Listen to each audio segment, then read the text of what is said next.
नमस्कार दर्शकवृन्द, दृश्य टेलिभिजनमा यहाँलाई हार्दिक स्वागत छ। आज हामी यो कार्यक्रममा नेपाली काङ्ग्रेसका नेता तथा सांसद डाक्टर मिनेन्द्र रिजालसँग विविध विषयमा चर्चा गर्दैछौँ। उहाँसँग खास गरी हामी यो कोरोना महामारी, नेपाली काङ्ग्रेसको आसन्न महाधिवेशन र कोरोनाले पारेको असर र त्यसबाट पीडित वर्गका बारेहरूमा सरकारले के गर्यो, प्रमुख प्रतिपक्षी दलको नाताले नेपाली काङ्ग्रेसले के भूमिका निर्वाह गर्यो भन्ने बारेमा हामी चर्चा गर्नेछौँ।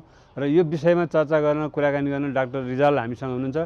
डाक्टर साहब, यो कोरोनाको अवधिमा निषेधाज्ञा भयो, लकडाउन भयो, लामो समय निष्क्रिय जस्तो बस्नु पर्यो, यहाँले कसरी उपयोग गर्नुभयो समयलाई? यतिका धेरै समय एकहोरो किसिमले अरू केही मेरो बित्या छैन भनेर लेखपढ गर्ने अर्को बेला थिएन। अहिले ढुक्क साथ गर्न पाएँ, त्यसैले सन्तोष भएको छ। फ्युचर प्लानिङहरू पनि केही गर्नुभयो बिचमा? आपाधापीको राजनीति कहिलेसम्म यसलाई बोकेर हिँड्ने, कहिलेदेखि अरू किसिमको योगदान नेपाली जीवनका लागि गर्न सकिन्छ त्यता पनि सोध्ने काहीँ न काहीँ मौका मिल्यो। आत्मचिन्तनको अवसर भयो। हजुर, आत्मनिरीक्षण अलिअलि भन्नु। यो समयमा अब धेरै मानिसहरू भनौँ न सबै संसारै पिरोलियो, सबैलाई असर गर्यो। त सबैभन्दा पिरोलिएको वर्ग चाहिँ कसलाई पाउनुभयो शान्तसँग बसेको बेलामा? सुरुमा के भयो भन्दा थाहा पनि पाएन मान्छेले यो रोगले केसम्म गर्छ भनेर।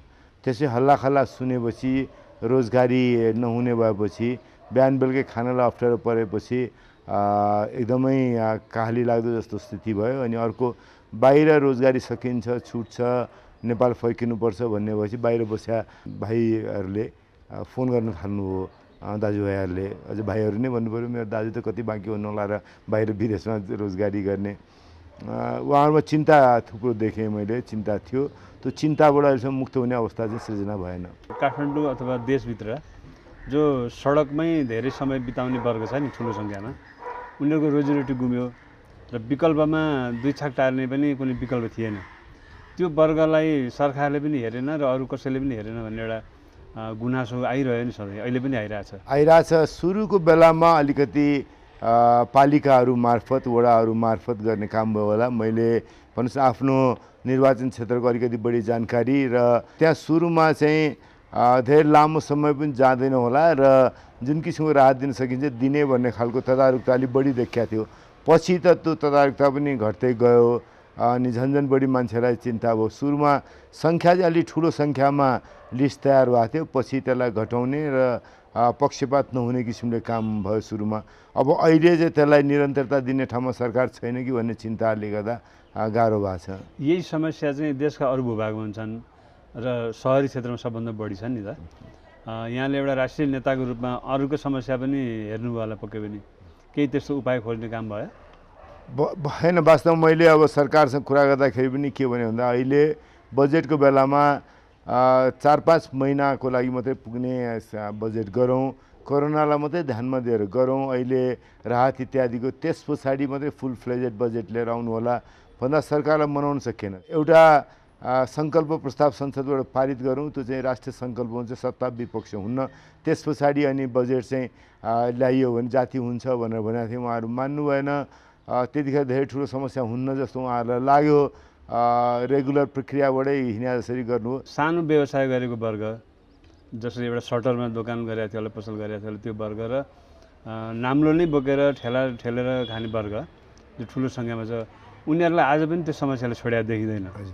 उनीहरूलाई सरकारले कुनै ठोस प्याकेज दिनुपर्छ भन्ने लाग्छ यहाँलाई, अथवा त्यसको लागि प्रमुख प्रतिपक्षको तर्फबाट केही पहल हुनसक्छ? होइन, हामी एकदमै त्यो पक्षमा छौँ। अहिले पनि केन्द्रको सरकारले, प्रदेशको सरकारले होइन, स्थानीय तहको सरकारबाट, मुख्यतया वार्डबाट त्यो काम हुनुपर्छ भन्ने हो।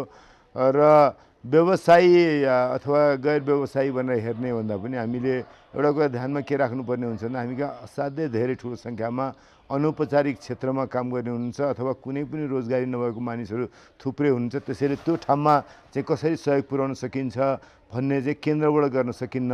त्यसै उनकै जिम्मेवारीमा गऱ्यौँ र हरेक नगरपालिकामा त्यहाँको गरिबीको स्थिति र अरू सामाजिक सूचकहरूको आधारबाट एकमुष्ट यो रकम दिने र त्यहाँको नगरपालिका, गाउँपालिकाले, त्यहाँको वार्डले कसरी त्यसलाई परिचालन गर्नेतर्फ हेर्ने कुरा गर्न पाए सबैभन्दा जाति हुन्थ्यो। त्यतातर्फ ध्यान पुगेको छैन सरकारको। हामीले त दबाब दिने हो निर्णय हामी गर्न सक्दैनौँ। दबाब दिने एउटा हाम्रो आधार पनि संसदको अधिवेशन अन्त भएको छ, त्यसले पनि हाम्रो आवाज त्यहाँ दिने ठाउँमा हामी कमजोर भएको छौँ भन्ने कुरा म स्वीकार गर्छु। यहाँको पार्टी नेपाली काङ्ग्रेसको प्रसङ्गमा चर्चा गरौँ। महाधिवेशनको मिति तय भएको छ, 14 महाधिवेशनको। अब विशेष परिस्थिति यो महामारीको अवस्था कस्तो हुन्छ त्यो बेग्लै कुरा भयो। निश्चित टाइममा भए पनि अथवा पछि भए पनि काङ्ग्रेसको महाधिवेशन त अवश्य पनि हुन्छ। त्यसको प्रिपेरेसन के भइरहेछ? पहिलो कुरा कोभिडले हामीलाई हाम्रो देशमा स्वास्थ्यको कुरामा, त्यस पछाडि अर्थतन्त्रकोमा र बाँकी जीवनमा कसरी प्रभावित गर्छ त्यसले पार्ने प्रभाव बढे हाम्रो महाधिवेशन तय हुने भयो। हामीले फागुनमा गर्छौँ भनेको काम पनि अहिलेसम्म हामीले गर्न सकेका छैनौँ। फागुनमा गर्ने भनेको काम भदौ सकिसक्दा पनि गर्न सकेका छैनौँ। भन्दा त स्वाभाविक रूपले त्यसले प्रभावित भइसक्यो। आउने दिन पनि कति प्रभावित हुन्छ थाहा छैन। त्यसैले महाधिवेशनको तयारी, यो सङ्क्रमण जसरी निषेधाज्ञाहरू खोल्ने इत्यादि भइरहेछ, त्यसै गरिकन हाम्रो तयारी पनि जहाँ सम्भव छ काम गर्ने, जहाँ सम्भव छैन काम नगर्ने किसिमले अगाडि बढिरहेछ। बाहिरबाट फर्केर आएका मानिसहरू हुनुहुन्छ धेरैजना, खाडी मुलुक भनौँ अथवा संसारका विभिन्न मुलुकबाट। उहाँहरू आउने, क्वारेन्टाइन बस्ने, ती तमाम प्रोसेस त पुरा हुँदै जाला जे उपलब्ध छ। त्यसपछि समाजमा, परिवारमा एडजस्ट हुन पुग्दाखेरि उहाँहरू यतै बस्ने गरी आएको मानिसहरूको लागि पनि त सरकारले अथवा हाम्रो राजनीतिक दलहरूले केही सोच्नु पर्ला, किनभने रोजगारी तत्काल केही उपलब्ध छैन। यो वैकल्पिक कुराहरूको लागि पनि केही न केही 6-7 लाख मानिसहरू जस्तो परराष्ट्र मन्त्रीजीले हामीलाई 3 महिना जति अगाडि समितिमा जानकारी दिँदाखेरि 6 लाख मान्छेहरू हाम्रो अनुमान छ फर्किन्छन् भनेर भन्नुभयो। 6 लाख मानिसहरूलाई हामीले के गर्ने भन्ने कुरा त उनलाई पहिले दाँजेर कसरी हेर्नुपर्ने हुन्छ। मैले चाहिँ अघि पनि भने कि स्थानीय तहमा नै अलिकति बढी अधिकार दिउँ, अलिकति बढी लचकता भयो र त्यसलाई अनुगमन गर्ने चाहिँ प्रदेशको सरकारले अनि त्यसलाई केन्द्रको सरकारले हेर्ने खाले भयो भने चाहिँ सजिलो के हुन्छ त, बाहिरबाट आएको मान्छे र यहीँ भएको मान्छे, कृषिमा काम गर्ने मान्छे र अर्को क्षेत्रमा काम गर्ने मान्छे, अलिकति जमिन भएको मान्छे, अलिकति पनि जमिन नभएको मान्छे, के अरे व्यवसाय चलाउने मान्छे, व्यवसाय पनि नभएको मान्छे, त्यसलाई हेरेर कहाँ चाहिँ सहयोग बढी पुर्याउनुपर्छ भन्ने कुरा चाहिँ त्यो लचकता भयो भने सहज हुन्थ्यो भन्ने लागेको छ मलाई। त्यतातर्फ ध्यान पुगेन, किन पुगेन सरकारको थाहा छैन। यतिका ढुक्क साथ सरकार सञ्चालन गर्ने के म्यान्डेट पाएको सरकारको त्यता हुनुपर्थ्यो, भएन। अब यसका बावजुद पनि अब पार्टीको गतिविधि त हुन्छ नि पक्कै पनि, कुनै न कुनै लेभलमा भइरह होला। डाक्टर साहबको आफ्नै तयारी के छ? महाधिवेशनको सङ्गठनभित्रको केही न केही एक्सर्साइज त भइरह होला नि त।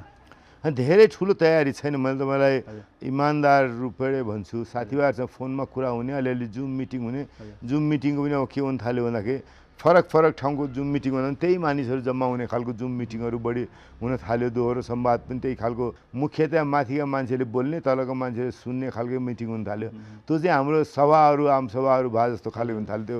त्यो एकातर्फबाट मात्रै जाने, त्यसैले त्यति उपयोगी खालको भएको छैन। त्यसैले अब हामीले प्रविधिलाई त प्रयोग गर्नुपर्छ। प्रविधिलाई प्रयोग गर्दाखेरि कसरी तयारी गर्ने त्यता सोचौँ। र चिन्ता के छ भन्दा दसैँको पिकमा पुग्छ भने चाहिँ, दसैँमा पिकमा पुग्ने भने अहिले हामी 30 दिन त यसै पर्खिरहेको छौँ। 30 दिनभित्र यही दरले सङ्क्रमण बढ्ने हो भने अर्को 60-70 हजारको सङ्क्रमण पुगेपछि अनि पिकमा पुग्यो। अनि त्यस पछाडि पिकमा पुगेपछि नि फेरि त्यति नै, त्यहाँ पुग्दाखेरि हामीले के भन्दाखेरि 1.25 लाख जति भइसकेका हुन्छौँ हामी। अनि अर्को 1.25 लाखका लागि के भन्दाखेरि बाँकी समय अर्को बाँकी रहन्छ होला। भन्दाखेरि त्यो तहको सङ्क्रमण फैल्यो भने त यी सबै कुरा त निरर्थक भएर जान्छन्। फेरि अब सार्वजनिक यातायात पनि सुरु भएको छ, पब्लिक गाडीहरू। फेरि हेर्नुहोस्, अब कस्तो हाम्रो नराम्रो बानी छ भन्दाखेरि मास्क लगाएर हिँड्छौँ, मान्छे नभेटुन्जेलसम्म चाहिँ मास्क लगाएको हुन्छ। मान्छे भेटेपछि ठ्याक्क मास्क निकालेर चिउँडोमा राख्ने बानी छ। त्यसमा चिन्ता गर्दै मान्छे भेटेपछि चाहिँ दुईजना मान्छे नजिक भएपछि लगाउनु पर्ने नि त। दुईजना मान्छेको बिचमा चाहिँ दूरी राख्नु पर्ने नि त। त्यो नगरेर जहाँ जोखिम छैन त्यो बेला मास्क लगाउने, जोखिम जहाँ छ त्यो ठाउँमा चाहिँ झन् मास्क खोलेर जोखिम बढाउने खालको हाम्रो चलन भएको छ। आचरण पनि फेर्न सकेका छैनौँ हामीले। घर बस्दाको विश्रामको समयमा यहाँले पार्टीको विगतको यो जुन कार्यकालको नेतृत्व गरिरहनुहोस् यहाँले केन्द्रीय सदस्यको रूपमा, नेताको रूपमा र पार्टीको नेतृत्व गरिरहनु भएको सभापतिको भूमिकाको रूपमा, यो पिरियडमा आफ्नै पनि र उहाँको बारेमा कसरी मूल्याङ्कन गर्नुभयो? म एउटा निष्कर्षमा पुगेको छु कि यो महाधिवेशन मेरो लागि अन्तिम महाधिवेशन हो। आउने संसदको निर्वाचन मेरो लागि अन्तिम निर्वाचन हुन्छ। त्यस पछाडि मैले क्रियाशील राजनीतिक जीवनमा बस्दिनँ भन्ने। त्यसपछि हाम्रो पार्टीको नियमावलीमा हामीले के व्यवस्था गरेका छौँ भन्दाखेरि ज्येष्ठ राजनीतिज्ञ सभाको व्यवस्था गरेका छौँ। त्यो सभामा 65 वर्ष पुगेको पार्टीको कुनै पनि पदीय जिम्मेवारीमा नभएको र पार्टीलाई सल्लाह सुझाव र प्रेरणा दिन सक्ने मान्छे ज्येष्ठ राजनीतिक सभामा रहन्छ भनेर लेखा छौँ हामीले। भन्दा म त्यो क्राइटेरियामा ठ्याक्क फिट गर्छु 15 महाधिवेशनभन्दा अगाडि नै। त्यसैले 15 महाधिवेशन मेरो लागि पार्टीको ज्येष्ठ राजनीतिक सभा चाहिँ उचित हुन्छ, केन्द्रीय कार्य समिति चाहिँ उचित हुन्न भन्ने एउटा निष्कर्षमा पुगेको छु। मैले क्रियाशील राजनीतिक जीवन बाहिर पनि गर्ने काम, राजनीतिसँग देशसँग देशका लागि गर्ने योगदान चाहिँ अबको 10 वर्षसम्म म मजाले गर्न सक्छु भन्ने लागेको छ। त्यसमध्येको कमसेकम 4-5 वर्ष त ढुक्क साथ क्रियाशील राजनीतिभन्दा बाहिर रिफ्लेक्सनबाट के अरे आत्मनिरीक्षणबाट यत्रो वर्षको अनुभवबाट देशको लागि के भन्न सकिन्छ, लोकतान्त्रिक आन्दोलनका लागि के भन्न सकिन्छ, आउने दिनमा समृद्ध नेपाल बनाउनका लागि के गर्न सकिन्छ, नेपालको अहिलेका राजनीतिक सामाजिक आर्थिक कठिनाइहरूलाई जुझ्दै एउटा समृद्धशाली नेपाल बनाउनका लागि के गर्न सकिन्छ, त्यतातर्फ पनि योगदान गर्नुपर्ने हुन्छ। क्रियाशील योगदान भन्दाखेरि त्यताको सोचको विचारको योगदान गर्नुपर्छ भन्ने कुरा त्यो निष्कर्षमा पुगेको छु म। अर्को मैले जोडेको थिएँ, सभापतिजीको भूमिकाको मूल्याङ्कन पनि गर्नुभयो यो बिचमा आफ्नै नेताको बारेमा। पटक पटक मेरो मनमा एउटा प्रश्न के आइरहेको छ भन्दाखेरि सभापतिजी प्रधानमन्त्री भएको 25 वर्ष नाग्यो। के झलक भन्दाखेरि झट्ट सम्झिन्छु बाबुराम भट्टराईजीले सभापतिजीलाई 40 बुँदे माग बुझाउनु भयो। त्यसपछि त्यो बेला उहाँ प्रधानमन्त्री हुनुहुन्थ्यो। अब त्यो माओवादी सशस्त्र विद्रोह एउटा टुङ्गोमा पुगेर त्यसको शान्ति प्रक्रियाको बाटोबाट अनि शान्तिपूर्ण अवतरणका लागि गिरिजाप्रसाद कोइरालाको नेतृत्वमा संविधान सभा निर्वाचन अनि सुशील कोइरालाको नेतृत्वमा संविधान बनाउने बाटोसम्म पुग्यौँ हामी। अहिले सबै थोकको निर्वाचन भइसक्यो। यो अवस्थामा पुग्दाखेरि यो 25 वर्ष यत्तिकै बितिसक्यो। त्यो 25 वर्ष अगाडि प्रधानमन्त्री भएको मानिस उहाँ 4 पल्ट प्रधानमन्त्री भइसक्नुभयो। काङ्ग्रेसमा सभापति भएको मानिस जीवित उहाँ मात्रै एकजना हुनुहुन्छ, अरू कोही पनि छैन। उहाँको उमेर 80 पुग्ने बेला हुन थाल्यो। भन्दा सभापतिजीलाई मैले के नम्रतापूर्वक आग्रह गर्ने बेला के हो भने सभापतिजी अब त एउटा प्रश्न सोध्नुहोस् आफूलाई, मभन्दा राम्रोसँग पार्टीहरूले चलाउन सक्छन् कि सक्दैनन् भनेर। मलाई लाग्छ त्यसको उत्तर प्रष्ट छ। उहाँभन्दा राम्रोसँग पार्टीहरू चलाउन सक्ने मान्छे छन् कि छैनन् भन्ने कुरामा प्रष्ट रूपमा उहाँले आफैले पनि जवाफ पाउनुहुन्छ। त्यो जवाफको अनुसार उहाँले आउने दिनमा पार्टीमा देशमा उहाँको के भूमिका हुने हो त्यसरी परिभाषित गर्नु पनि उचित हुन्छ नि। त्यसैले म त्यसबाट सहज रूपमा आउने उत्तर को आधारबाट सभापतिजीको आउने दिनको बाँकी राजनीतिक र अरू जीवन अगाडि बढोस् भन्ने चाहना राख्ने मान्छेले सभापतिजीलाई तीखो रूपमा केही भन्न चाहन्न। म सभापतिजीलाई मान सम्मानै गरेर त्यो निर्णयमा पुग्नको लागि सहज वातावरण होस् भन्ने मेरो चाहना छ। यहाँको पर्सनल भेटघाटमा पनि यस्तो कुरा सेयरिङ भएको छ कि अहिले भन्नु मैले यो खाले यो कोभिडको सङ्क्रमण पछाडि चाहिँ ठ्याक्कै यस तरिकाले कुरा गरेको छैन। कोभिडको सङ्क्रमणभन्दा अगाडि मुख्यतः हामी पार्टीको के अरे देशको निर्वाचनमा नराम्रोसँग पराजित भएर फर्केर आए पछाडिदेखि चाहिँ सभापतिजीसँग मैले यो खाले कुरा पटक पटक गरेको छु। अब सभापतिजी प्रधानमन्त्री पहिलोपल्ट हुँदाखेरि उहाँसँग गएको के अरे सेनाको उहाँलाई सुरक्षा प्रदान गर्ने व्यक्ति क्याप्टेन हुनुहुन्थ्यो त्यतिखेर। उहाँ अहिले आर्मीको जरसाब हुनुहुन्छ। त्यतिखेर भर्खरको छिटो जरसाब भएर उसको पनि एउटा टुङ्गोमा पुगेर आर्मीमा करियर बिस्तारै अब उत्तरार्धतिर पुग्न थालेको छ। त्यसैले काहीँ मेरो सभापतिले इन्ट्रोस्पेक्सन निरीक्षण गर्ने र अब मैले नेपालको लोकतान्त्रिक आन्दोलनका लागि, नेपालको सुखी समृद्ध नेपालका लागि र नेपाली काङ्ग्रेसले आजको दिनमा दुईटा कम्युनिस्ट पार्टी मिलिसकेपछि कसरी मुलुकमा फेरि पनि नेतृत्व गर्न सक्ने पार्टीको रूपमा अगाडि बढिराख्न सक्छ त्यतातर्फ योगदान गर्नेतर्फ सोच्नुभयो भने चाहिँ उचित हुन्छ भन्ने लाग्छ मलाई। संविधान निर्माणकै चरणमा पनि त्यो एकदम तनावपूर्ण अवस्थामा डाक्टर साहब टिममा हुनुहुन्थ्यो सरकारमा होइन, त्यस्तो कयौँ परिस्थितिमा चाहिँ एउटा समस्या सल्टाउने रूपमा डाक्टर साहबको भूमिका महत्त्वपूर्ण हुँदै आएको छ भन्ने मान्छेको भन्छन् बाहिरबाट। त्यो विश्वासका आधारमा मैले एउटासँग के सोध्न खोजेँ भन्दाखेरि अहिले जुन उमेरको कुरा आयो, भूमिकाको कुरा आयो, सफलता असफलताको पनि कुरा आयो अलिकति होइन, यी सबै ब्याकग्राउन्डमा राख्दाखेरि सिनियर नेताहरूलाई विश्राम गर्नुहोस् भनेर डाक्टर साहबहरूको पुस्ताले भन्नलाई केले छेक्या छ र भन्न मिल्दैन? मैले सभापतिजीलाई पटक पटक भनेको छु, सभापतिजीले सहज रूपमा मेरो कुरा लिनुभएको छ। निर्णय चाहिँ विश्राम लिने गर्नुभएको छैन, विश्राम लिने खालको सङ्केत पनि उहाँले गर्नुभएको छैन। तर मैले कुरा गर्दाखेरि यो कस्तो मान्छेहरू चाहिँ मिलन रिजाल जसको राजनीतिक करियरका लागि मेरो पनि निकै ठुलो सहयोग भयो। अहिले पार्टीको आन्तरिक राजनीतिमा मसँग नभए पनि एउटा बेलासम्म त यो मान्छेको राजनीतिक जीवनमा मैले पनि सहयोग गरेँ र मलाई पनि आफूले जानेको बुझेको सहयोग गरेकै मान्छे हो।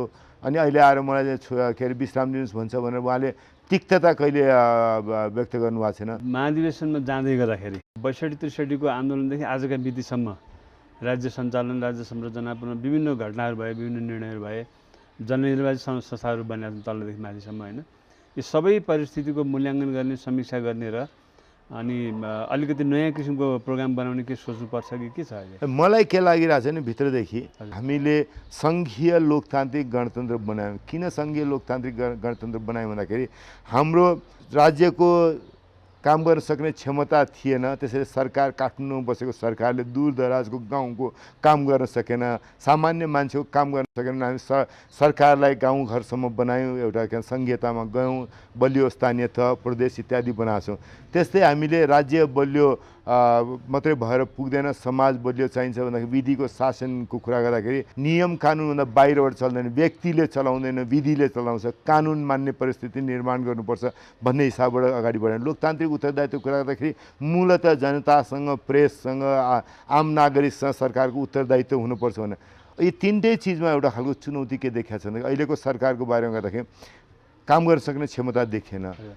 विधिको शासन होइन कि व्यक्तिको शासनको रूपमा हामी त 2/3 लिएर आएको छौँ, 2/3 आएको सरकारलाई भन्ने हामीले जे भन्छौँ त्यही हो नि, शासन त हाम्रो 2/3 गर्ने शासन हो, जनताको प्रतिनिधि भने हामी हौँ भन्ने हिसाबबाट त्यसलाई नै परिभाषा परिवर्तन गरेर जस्तो देखिन्छ। दबावको परिस्थिति सर्वोच्च अदालतमा, त्यही किसिमको दबावको परिस्थिति अख्तियार दुरुपयोग अनुसन्धान आयोगमा, त्यही किसिमको दबावको परिस्थिति हरेक बाहिर राज्यभन्दा बाहिरका र राज्यका पनि कार्यकारिणीभन्दा बाहिरका निकायमा जुन खालको र भ्रष्टाचार पनि जति भए पनि के भन्दाखेरि आफ्नो नजिकको मान्छे पनि केही पनि नपर्ने खालको जुन परिस्थिति देखाएको छ, यसले यो तिनटै चिज राज्यको क्षमता, विधिको शासन र लोकतान्त्रिक उत्तरदायित्व तिनटैमा यति नराम्रोसँग हामी के भन्दाखेरि अप्ठ्यारोमा परेका छौँ। यति बलियो सरकार, यत्रो ठुलो संविधान बनाइसकेपछि उपलब्धि अनुसार हुनुपर्ने भएन। त्यो बेला मलाई के लागेको छ भने अब काङ्ग्रेसले हामीले भनेको सङ्घीय लोकतान्त्रिक गणतन्त्र के हो त, हामीले भनेको लोकतन्त्र अहिलेको सरकार कम्युनिस्ट पार्टीले गरेको व्याख्याभन्दा फरक के हो? गणतन्त्रको बारेमा गणतन्त्रमा नितान्त के भन्दाखेरि हिजोका शाहराजाहरूसँग हाम्रो कुनै पुस्तौनीको झगडा केही पनि थिएन नि त।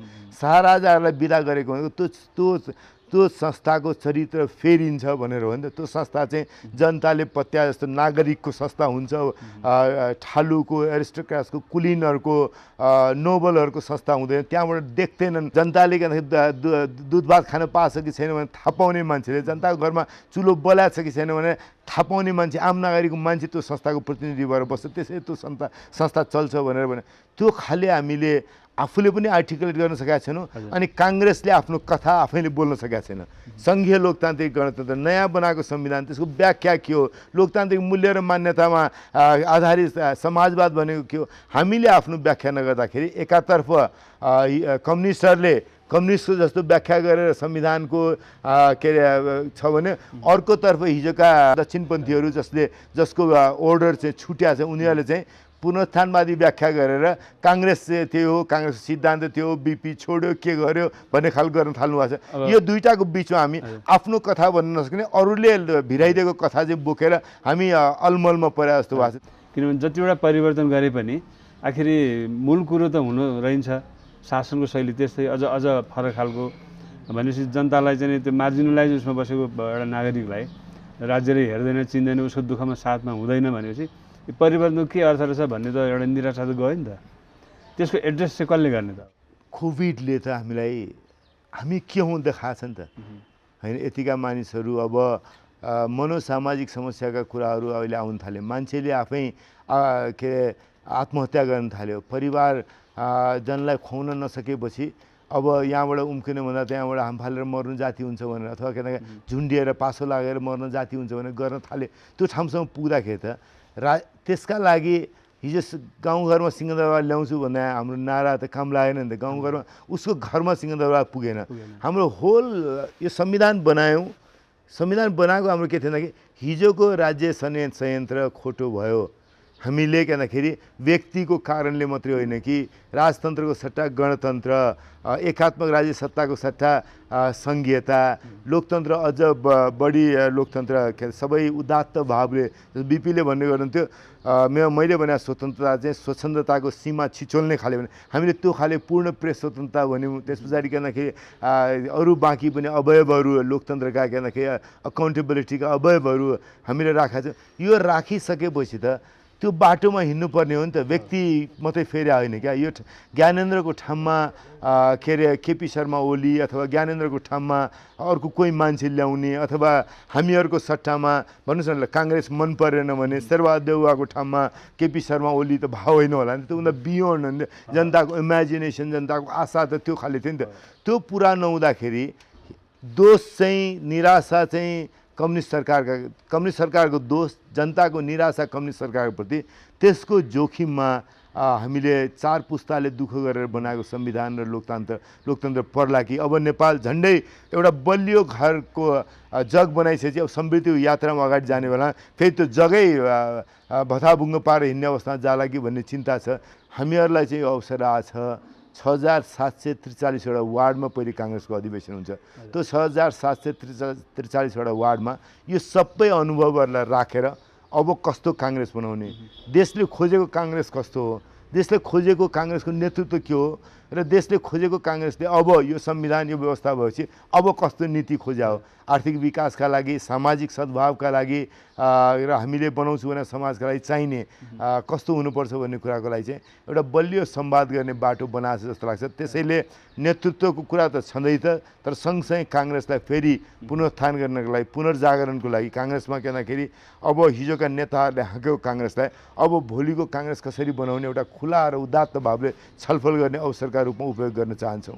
यो अहिले चाहिँ नि काङ्ग्रेसका जिम्मेवार पदाधिकारीहरूकै मुखबाट सार्वजनिक रूपमा आइरहेछ धर्मको कुरा। महामन्त्रीले पनि भन्नुभयो, डाक्टर शशाङ्क कोइरालाले, उपसभापति गोपाल मुसेश्वरले पनि भन्नुभयो, डलधुराको सभापति कर्ण मल्लले त महासमितिको प्रस्तावै लिएर जानुभएको थियो, डाक्टर थाहा छँदैछ। यो विषयको यो काङ्ग्रेसले त्यस विषयमा पुनर्विचार गर्नको लागि तयारी गरे हो कि उहाँहरूको व्यक्तिगत धारणा हो? यो मैले महामन्त्रीजीको बारे चाहिँ मेरो थप जानकारी भयो हुनाले भन्छु। महामन्त्रीजी ले सुरुमा बोलेको कुरामा अलिकति विवाद आएपछि मैले महामन्त्रीजीसँग बसेर कुरा गरेँ, केन्द्रीय कार्य समितिले उठाएँ। महामन्त्रीजीले त्यस पछाडिको महासमितिको बैठकमा धार्मिक स्वतन्त्रता भन्नुभयो र त्यस पछाडि जहिले पनि मैले सुनेको छु धार्मिक स्वतन्त्रता भन्नुहुन्छ उहाँले, अनि समाचार लेख्ने चाहिँ हिन्दू राज्य बनाउँछु भन्नुभएको छ भनेर लेखिदिन्छ। त्यसरी उहाँको बारेमा उहाँले पनि अझ थप व्याख्या गर्दै जानु होला, मैले त्यतातर्फ जानु परेन। त्यसैले मलाई के लाग्छ भने हामीले भनेको के भन्दाखेरि धर्मनिरपेक्षता भन्नाले भनेर हामीले धार्मिक स्वतन्त्रता भनेका छौँ, रीति परम्पराको कुरा गरेका छौँ, संस्कृतिको कुरा गरेका छौँ। त्यो संस्कृति भने हिन्दू धर्मको मात्रै संस्कृति छैन, किराँत धर्मको छ, बुद्ध धर्मको छ, अनि आफ्ना आफ्ना खालका संस्कृतिहरू, सानो सानो समुदायको पनि संस्कृति होला होइन। यतिका जात जाति छौँ हामी, यतिका भाषाभाषीहरू छौँ हामी। अब हामीले त्यो सबै मान्न पाउने खालको ट्रेडिसन हामीले बिल्ड गरेर मान्छेलाई घरमा गएर पूजा कोठामा तालचा लगाउने ट्रेडिसन बनाएको होइन, अथवा राज्यले आफै एउटा पूजा कोठा तयार गरेर हिँड्ने ट्रेडिसन पनि बनाएको होइन हामीले। त्यसैले त्यो मान्यतालाई काङ्ग्रेसको फेरि 4वटा ताराको व्याख्यामा पनि एउटा तारा चाहिँ को व्याख्या चाहिँ हामीले धार्मिक स्वतन्त्रता भनेर व्याख्या गरेका छौँ। त्यसैले मैले अघि मेरो मनमा आएको कुरा पनि काङ्ग्रेसले यो आफ्नो कथालाई भन्ने कि नभन्ने त असंलग्नता जुन एउटा चरित्र हो नेपालको, कसैको पनि पक्ष नलिने, झुकाव कर्तव्य नराख्ने राष्ट्रको रूपमा जुन नेपालको इतिहास छ, परिचय छ, तर अहिले आएर चाहिँ नि हाम्रो सरकारले अलिकति असन्तुलित किसिमको भूमिका गर्यो, असंलग्नतालाई चाहिँ विचलित गर्यो, खलल पुर्यायो भन्ने खालको टिप्पणीहरू छ नि। म तपाईँसँग सहमत छु, यो कुरामा सहमत छु। र अझ चिन्ता यसकारण छ कि आजको हाम्रो परिस्थिति कस्तो हो भन्दा हामी कहाँ भारतको भूमिका पहिलेदेखि थियो, चीनको भूमिका पनि विस्तारित भएको छ। अब बिस्तारै हामीले भारतसँगको मित्रताबाट फाइदा उठाउने, भारतको सम्पन्नताबाट फाइदा उठाउने, भारतसँग हाम्रो सांस्कृतिक एकरूपता निकै कुरामा छ, त्यसबाट के अरे सामाजिक संरचनामा एकरूपता छ, त्यसबाट फाइदा उठाउने एउटा। अर्को स्वाभाविक रूपले हिजो चीनसँग हामी के भन्दाखेरि उत्तरतर्फको के भन्दाखेरि हिमालको पर्खाल मात्रै थियो, अहिले के भन्दाखेरि ट्रान्जिट पोइन्टहरू बन्न थालेका छन्। तिब्बतको त्यत्रो ठुलो विकास भएपछि ठ्याक्कै हाम्रो उत्तरपट्टि चीनमा असाध्यै राम्रो तिब्बतियन उसमा आर्थिक विकास पूर्वाधारको व्यवस्था भएको छ, हाम्रो त्यहाँ सङ्गत हुन थालेको छ, हामी त्यहाँ पुग्न थालेका छौँ। त्यसले गर्दा चीनसँग हाम्रो सम्बन्ध पनि पहिलेभन्दा विस्तारित भएको छ। यस्ता दुनियाँका दुईटा उदीयमान मुलुकहरूसँग हाम्रो सम्बन्ध यो बेलामा हामीले अझ बढी स्वतन्त्र रूपमा, मैले भने असंलग्न भन्दा पनि अझ बढी स्वतन्त्र रूपमा हामी भारत र चीनका असाध्यै नजिकका मित्र हौँ। भारतसँग असाध्यै लामो समयदेखि असाध्यै धेरै किसिमले जोडिएको मित्रता छ। चीनको भूमिका पनि नेपालमा पहिलेभन्दा विस्तारित छ। अनि त्यो चीन र भारतको दुईटै भूमिका विस्तारित हुँदै जाँदाखेरि अरू बाहिरका मुलुकको पनि चासोलाई सदुपयोग गर्न सक्ने बाटो हिँड्ने सट्टा हामी के अरे त्यो पेन्डुलमको एउटा ठाउँबाट अर्को ठाउँमा स्विङ गरे जस्तो सरकारले के भन्यो भन्दाखेरि परराष्ट्र नीतिमा भएको पहिलेको असन्तुलनलाई हामीले सन्तुलित बनाएको छौँ भने, सन्तुलित बनाएको भने के भन्दाखेरि हिजो भारतीय राजदूतहरू दलका बैठकहरूमा दौडेर गएको तस्बिरहरू टेलिभिजनमा देखिने सट्टा आज चीनको राजदूत चाहिँ सरकारका पार्टीको राष्ट्रपतिको कार्यालयमा दौडेर गएको देखिँदाखेरि चाहिँ सन्तुलित हुन्छ भन्ने खालको व्याख्या सरकारले गरिरहेको छ। यो व्याख्या गलत छ। यो सबै परिस्थितिमा हामीले यसलाई चाहिँ क्याच गर्ने लिडरसिप नपाएको अवस्था हो कि भिजन नभएको हो कि त्यो काम गर्ने चाहिँ नि इच्छा शक्ति भन्छ नि राज्य संरचना सञ्चालन गरिरहेको नेतृत्वमा त्यसको अभाव हो कि हामीलाई खुला कुरा गरौँ भने म त ओलीजीसँग झन्झट मैले के देख्छु भने देशको प्रधानमन्त्री छ, उहाँलाई पत्याएर जनताले प्रधानमन्त्री बनायो नि त।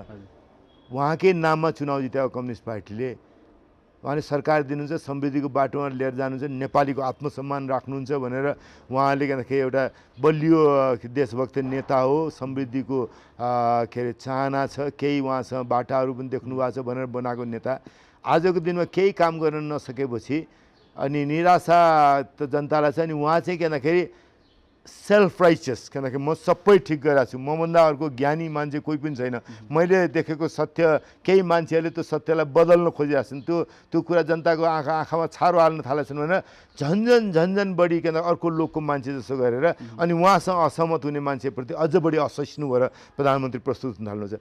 देशको प्रधानमन्त्री असफलताबाट सिक्ने भन्दा असफलताबाट अझ बढी असहिष्णु हुने र अझ बढी के भन्दाखेरि त्यो कहाँ एउटा टापुमा एक्लै म ठिक छु अरू कोही पनि ठिक छैन भन्ने ठाउँमा पुग्न थाल्यो, म एक्लैले सक्छु अरू कसैले पनि सक्दैन भन्ने ठाउँमा पुग्न थाल्नु भएको छ। यसले मुलुकलाई दुर्घटनामा पुर्याउँछ जस्तो लाग्छ। अर्को के अरे उहाँकै पार्टीको समस्या पनि व्यवस्थापन गर्न नसक्दाखेरि पुष्पकमल दाहाल प्रचण्डजी अहिले पनि त्यो उहाँ 62-63 पछि आउँदाखेरि मुख्यतः 64-65 को चुनाव जितेर जसरी आउँदाखेरि एकदम ठुलो राष्ट्रनायक मै हुँ, अर्को कोही होइन, देशमा अब सबै भएका अर्डरहरू सकिए, राजादेखि लिएर काङ्ग्रेससम्म सबै सक्यो, मै एकजना पुरै नेपालीलाई के भन्दाखेरि प्रतिनिधित्व गर्ने पहिलो नेपाली दुनियाँले देख्ने हुँ भनेर एउटा नचाहिने खालको उहाँमा अभिमान जागेको थियो नि। म यो समयमा हन्डर खाँदा त्यो अभिमान सकियो होला, एउटा व्यावहारिक रूपमा नेपाललाई नेतृत्व गर्न सक्ने नेताका रूपमा उहाँलाई पाउँछौँ होला भनेर देखायो। त अहिले उहाँसँग त्यो अभिमान रति पनि कमजोर भएको छैन। दुईटा अभिमानीहरूमध्ये कसको अभिमान चाहिँ ठिक हो भन्ने खालको प्रतिस्पर्धामा के कम्युनिस्ट पार्टी छ। अहिले केही दिनलाई उहाँहरू के भन्दाखेरि एउटा छाउनीमा विश्राम बस्नुभयो जस्तो देखिन्छ, अलि दिनपछि फेरि त्यो अभिमान फेरि प्रकट होला भन्ने लाग्छ। त्यसले मुलुकमा ठुलो कठिनाइ दिन्छ। यो बेलामा काङ्ग्रेस चाहिँ थाक्या जस्तो, काङ्ग्रेस हामीले अब 75 वर्ष गर्दा अब केही नगरे पनि पुगेकै छ नि जस्तो गरेर के अरे थाकेर बसिरहेको काङ्ग्रेस देखिन्छ। त्यसले गर्दा तपाईँले भने जस्तो फेलर त कहीँ न कहीँ के अरे नेतृत्वको पनि हो। हामीले के पायौँ त भन्ने क्वेसन उठ्छ नि त, त्यसको जवाब दिने एउटा महत्त्वपूर्ण पात्र त काङ्ग्रेस नै हो। कम्युनिस्ट पार्टीको नेताहरूको विश्लेषण गर्नु, समीक्षा गर्नुभयो होइन, कङ्ग्रेसको पनि कमजोरी बताउनु भनेपछि यहाँनिर एउटा क्वेसन त आम मान्छेले उठाउन मिल्ने भयो नि त। मैले देखा कुरा के हो भने यिनीहरूले पनि केही गरेनन् भन्ने च्यालेन्ज आयो नि त। मैले देखा आजको दिनमा कहाँ छौँ हामी भन्दाखेरि ठ्याक्क घर बनाउँदाखेरि घरको जग बनेर ठ्याक्क जगसम्म आइपुग्यो। बाहिरबाट हेर्दाखेरि केही पनि छैन। बाहिरबाट आउँदाखेरि इमारत त बनाएको छैन। हाम्रो समृद्धिको यात्रा जसरी सुरु हुनुपर्ने हुनै सकेन। यो 2.5 वर्षमा त निर्णायक रूपमा जान सक्छौँ होला भने त्यो भएन। चुनावको अघिको सरकारले वर्ष दिनमा गरेको पुँजीगत खर्च बराबरको पनि अहिले 3 साल बित्दाखेरि पनि तिनै पटकमा कहिले पनि यो सरकारले, अहिले त कोभिडको सङ्क्रमणले भन्नुहोस् होइन, आदि के 4-5 महिना त्यसले प्रभावित गर्यो भन्नुहुन्छ, तर त्योभन्दा अगाडि त कोभिड थिएन नि, त्यसरी आएको सरकारले पनि कहिले पनि पुँजीगत खर्च त्यो निर्वाचन बोकेर तिनै तहको निर्वाचन गराउने सरकारले गरे जति पुँजीगत खर्च पनि गर्न सकेन। अब हामीले सिधा जनतासँग भन्न सक्ने अब कुनै पनि भार, हिजोका भार नबोकिकन हिजोको गौरव आत्मसम्मानबाट के अरे निर्देशित दिग्दर्शित मानिस, त्यो मानसबाट अब आत्मविश्वास बोकेको मानिस, तर बल्ल जग तयार भएको छ भने जनताका बिचमा अब यो जगमा भव्य इमारत चाहिँ खडा गर्न सकिन्छ, समृद्धिको यात्रा अगाडि बढ्न सक्छ, त्यो इमारत चाहिँ यसरी खडा गर्छौँ भन्ने कुराकानी गर्ने बेलामा अनि हामी चाहिँ के राखेँ, मैले यो गरेँ, यो जग बनाउने बेलासम्म त मेरो सबभन्दा ठुलो भाग छ, यो जग त सबभन्दा बलियो मैले बनाएँ, त्यस कारणले गर्दाखेरि यो इमारत बनाउने भन्दा पहिले यो इमारतको सबभन्दा राम्रो कोठा, सबभन्दा सजिलो कोठा, सबभन्दा के अरे सुविधा भएको कोठामा चाहिँ मैले बस्न पाउनुपर्छ भन्ने खालि बहस गरेर जस्तो देखिन्छ कम्युनिस्ट पार्टीमा। हामी पनि कस्तो भन्दाखेरि यो इमारत बनाउनेमा त यिनीहरू अहिले सत्तामा बस्या भन्दा त हाम्रो बलियो योगदान छ, 75 वर्षको योगदान छ, त्यसैले यो बन्ने इमारतको त हाम्रो ठाउँ कहाँ हुन्छ भन्ने कुरामा अनि थाकेर हारेर अनि त्यो बहसमा मात्रै सहभागी भइरहेको खालको देखिया जनताले। त्यसैले यो निराशालाई छिरेर कसरी हामीले आशा अङ्कुरित गर्न सक्छौँ, विश्वास पुनः आर्जन गर्न सक्छौँ, काङ्ग्रेसको महाधिवेशनले नीति मात्रै होइन नेतृत्वसम्म त्यसरी त्यो कसरी दिन सक्छ भन्ने कुरा आजको मुख्य चुनौती हो जस्तो लाग्छ मलाई। डाक्टर साहबलाई नेपाली काङ्ग्रेसको सभापति हुन्छु र पार्टीलाई बलियो अवस्थामा पुर्याएर म देशको प्रधानमन्त्री पनि हुन्छु भन्ने एउटा राजनीतिक प्राणीमा हुन्छ भन्छन् नि, डाक्टर साहबको छ छैन हजुर भन्नु होला। यदि त्यो विचार सोच दिमागमा छँदाखेरि छ भनेदेखि गएको संसदीय निर्वाचनमा मतदान गरेको पहिलोपल्ट मतदान गरेको जेनेरेसन जो प्रतीक्षामा चाहिँ केही पाउँछु भनेर र अब आउने चुनावमा पहिलोपल्ट मतदान गर्नका लागि योग्य हुँदै गरेको मतदाता जेनेरेसन, यो दुईटालाई जोडेर देशमा उत्साह जगाउने, आत्मविश्वास जगाउने, अघिका फेलियरहरूको कुरालाई पनि इरेज गरेर अगाडि बढ्ने योजना के हुनसक्छ काङ्ग्रेसमा र व्यक्तिगतमा डाक्टर साहबसँग के छ? मैले एउटा कुरा त पहिले के हुन्छ भने अब मैले एकदम अनेस्ट नै तपाईँलाई कुरा गर्छु कि राजनीति गर्ने मान्छेसँग महत्त्वाकांक्षा हुन्छ हुँदैन भनेर सोधेको कुरा महत्त्वाकांक्षा हुन्छ। अब तपाईँसँग के छ त भनेर मलाई सोध्नुहुन्छ भने अब त्यो महत्त्वाकांक्षा मसँग बाँकी रहेन। मेरो समयले पनि अब त्यो दुवै कुरा तपाईँले भने जस्तो प्रधानमन्त्री देशको बन्ने अथवा पार्टी सभापति बन्ने मसँग समय बाँकी रहन्न। म एउटा प्रधानमन्त्रीले एउटा काङ्ग्रेस सभापतिले गर्ने भन्दा बढी योगदान गर्ने क्रियाशील राजनीतिक जीवन सकिएपछि पनि त्यो गर्न कोसिस गरौँला, समाजलाई त्यतातर्फ लाग्छु भने मैले त्यो अहिलेको महाधिवेशन अन्तिम हो, आउने निर्वाचन अन्तिम हो, त्यसैले यसले मलाई तपाईँले भने दुईटै मात्रै ठाउँमा पुर्याउँदैन, त्यो कुरामा म प्रष्ट छु। हार्या थाका सिपाही होइन त्यो कारण त्यो मलाई देशमा के अरे कन्स्ट्रक्टिभ काम अझै योभन्दा राजनीतिभन्दा क्रियाशील राजनीतिभन्दा बाहिर बसेको मान्छेले गर्ने योगदान र अझ बढी मूल्यवान योगदान गर्न सक्ने मेरो चरण सुरु हुन्छ होला जस्तो लाग्छ। त्यसरी नै क्रियाशील रहन्छु। कङ्ग्रेसको नेतृत्व परिवर्तन हुन्छ त? म भित्रदेखि कन्भिन्स छु परिवर्तन हुन्छ। अब परिवर्तन हुन्छ भनेर मैले नाराको रूपमा मात्रै होइन कि केही चिजहरू छन्, केही कारणहरू छन्, ती कारणबारे म अहिले अब महाधिवेशनको चरणमा हामी कहिले पुग्छौँ टुङ्गो नहुँदासम्म, यो कोभिडको सङ्क्रमणबाट महाधिवेशनमा अब लागियो भन्ने नपुग्दासम्म तिनलाई मैले स्पेल आउट नगरौँ जस्तो लाग्छ मलाई। तर म भित्रदेखि कन्भिन्स छु एकपल्ट मजाले प्रतिस्पर्धा होस् भन्ने पक्षमा छु।